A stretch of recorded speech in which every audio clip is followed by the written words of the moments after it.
Hey hi வணக்கம்.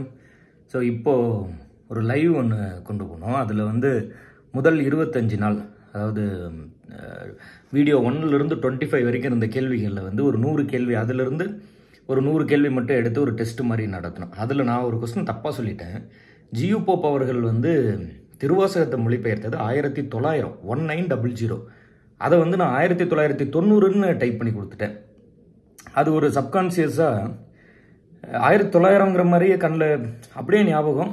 1990ன்னே நம்ம வந்து அதை படிச்சுட்டேன். அப்பயும் ஒருத்தர் வந்து கமெண்ட் பண்ணார், அவர் இறந்துடுறது வந்து 908 வருது இல்லை, அப்போ எப்படி அவர் 1990 வந்திருப்பார், மொழிபெயர்த்திருப்பார் அப்படிங்கிற நோக்கத்தில் தான் அவர் கமெண்ட் பண்ணியிருக்காரு. நான் என்ன நினச்சிட்டேன், 1900 தானே அவர் மொழிபெயர்க்கிறாரு, ஏன் அதை வந்து அவர் சரியாக புரிஞ்சிக்காமல் கமெண்ட் பண்ணுறாருன்னு சொல்லி இன்னும் கூட ஃபர்தராக போய் கூகுள் பண்ணி பாருங்கள் அப்படின்னு சொல்லிட்டு லைவை கட் பண்ணிட்டேன். அதுக்கப்புறம் தான் நம்ம ஸ்டூடெண்ட் ஒருத்தர் வந்து சொன்னார், கால் பண்ணியிருந்தார். அவர் வந்து இந்த மாதிரி இல்லை சார், நம்ம தப்பாக சொல்லிட்டோம் அப்படின்னு சொல்லியிருந்தார். அது எனக்கு பெரும் வருத்தம். ஏன்னா இப்போ நீங்கள் வந்து தனிப்பட்ட முறையில் படித்து அது தெரிஞ்சு தெரியாமல் தவறு பண்ணுறது வந்து ஒரு கேள்வியில் அது பரவாயில்ல. ஆனால் ஒருத்தன் சொல்லித்தரேன்னு சொல்லி நம்ம வந்து நான் அதை சொல்லித்தரேன்னு சொல்லிட்டு தப்பாக சொல்லி கொடுத்துடக்கூடாது இல்லை. அது வந்து இவ்வளோ வேலைக்கு ஒரு பயன் இல்லாமல் போயிடும். இந்த 100 கேள்விகள், தினமும் வரக்கூடிய 70 கேள்விகளுக்கு பின்னாடி வந்து ஒரு பெரும் உழைப்பு இருக்குது. நம்ம வந்து அது ஏதாவது ஒரு விதத்தில் மாணவர்களுக்கு படிக்கக்கூடியவங்களுக்கு வந்து யூஸ்ஃபுல்லாக இருக்கட்டும் தான் இவ்வளோ வேலை செய்கிறோம். அதில் கடைசியில் ஒரு நல்ல ஒரு ஈஸியான கொஸ்டினை தப்பு பண்ணிட்டோமோ அப்படின்னு சொல்லி எனக்கு அது ஒரு பெரும் வருத்தமாக இருக்குது. ஒரு 70-80 பேர்கிட்ட லைவ் பார்த்துட்டாங்க. அப்போது திரும்ப அவங்ககிட்ட கொண்டு போய் அதை சரியாக சேர்த்தாமல் போயிட்டா அது வந்து பெரும் தவறாக போயிடும்.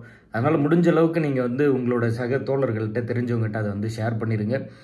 திருவள்ளுவர், அதாவது திருக்குறளில் மொழிபெயர்க்கிறது 1886, 1900 அவர் வந்து திருவாசகத்தை ஆங்கிலத்தில் மொழிபெயர்க்கிறார். ஜியு போப் அவர்கள் பற்றி தேடி படித்தவன் நான் வந்து எப்படி அவருக்கு வந்து தமிழ் மேலே இவ்வளோ பற்று வந்ததுன்னு சொல்லி அவர் சார்ந்த புத்தகங்கள்லாம் வாங்கி படிச்சிருக்கேன்.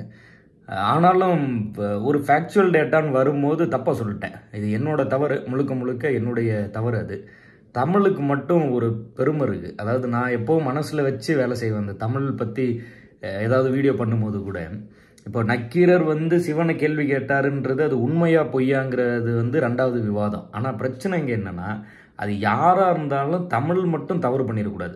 தமிழில் வந்து தப்பு பண்ணிட்டா எப்பேற்பட்ட ஆளாக இருந்தாலும், சிவனாக இருந்தால் கூட அது வந்து தப்புன்னு ஒத்துக்கிட்டு மன்னிப்பு கேட்டு தான் போகணுங்கிற அளவுக்கு இங்கே தமிழ் மேலே வந்து பெரும் ஒரு பற்று இருக்குது. எனக்கு அது புரியுது, அதை புரிஞ்சு தான் நான் வந்து வேலை செய்கிறேன். ஆனாலும் தவறு பண்ணிடுறேன், அதுக்காக மன்னிச்சுக்கோங்க. அதுபோல் அந்த மீ அப்படிங்கிற சொல்லும் தான் வான்னு வந்து குறிக்கும். அது மே இல்லை, அதுவுமே மீ தான். அந்த மேகம் அந்த மாதிரி தான் குறிக்குது. அதுதான் தவறாக வந்து பொருத்திட்டேன். அது ரெண்டுமே என்னுடைய தவறு, அதை வந்து மன்னிச்சுக்கோங்க. அண்ட் வேறு ஏதாவது நான் இதை அந்த வீடியோவோட கமெண்ட்லேயுமே ஃபஸ்ட்டு கமெண்ட்டில் வந்து பின் பண்ணிடுறேன். அண்ட் இந்த இதையும் ஒரு வீடியோவும் பண்ணிடணும் அப்படின்ட்டு உடனே இப்போயே வீடியோ பண்ணேன். அது அவ்வளோதான், இதுதான் சொல்லணும்னு நினச்சேன். மற்றபடி நீங்கள் வேறு ஏதாவது தவறு இருந்து, கொஸ்டினில் ஏதாவது தவறு இருந்ததுன்னா அதெல்லாம் சங்கடமே கிடையாது. நான் ஏதாவது தப்பாக சொல்லிட்டேன்னா நீங்கள் வந்து அதை கமெண்ட் பண்ணுங்கள், அதை மாற்றிக்கலாம். நம்மளால் வந்து இன்னும் 4-5 பேர் வந்து படித்து வேலைக்கு போகிறது நல்ல விஷயம்.